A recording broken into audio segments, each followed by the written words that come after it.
बिस्मिल्लाहिर्रहमानिर्रहीम अस्सलातु वस्सलामु अलैका या सय्यदी या रसूलल्लाह व अस्हाबिका या वादी जिन के रास्ते में जाते हुए मदीना मुनव्वरा में एक मस्जिद आती है छोटी सी, और यहाँ पे वाक़या ये पेश आया था कि ग़ज़वा कनका के मौका पर मेरे आका सल्लल्लाहु अलैहि वसल्लम ने एक प्याले मुबारक में जो है ना दूध मंगवाया थोड़ा सा, और वो नोश फरमा के लश्कर को दिया।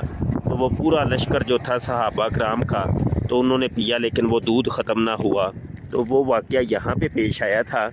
और यहाँ पे पीछे एक पहाड़ी आपको नज़र आ रही है, वो ज़रा पीछे आप देखें, वो जहाँ पे बिजली के खंभे हैं, तो वहाँ पे मेरे आका सल्लल्लाहु अलैहि वसल्लम की ऊँटनी मुबारक ने तो वो जनाब अपने पाँव मुबारक मारे थे, तो वहाँ से चश्मे जारी हुए थे दो।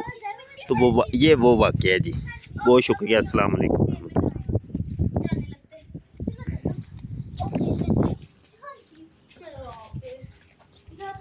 चले जी, पढ़ लें जल्दी जल्दी।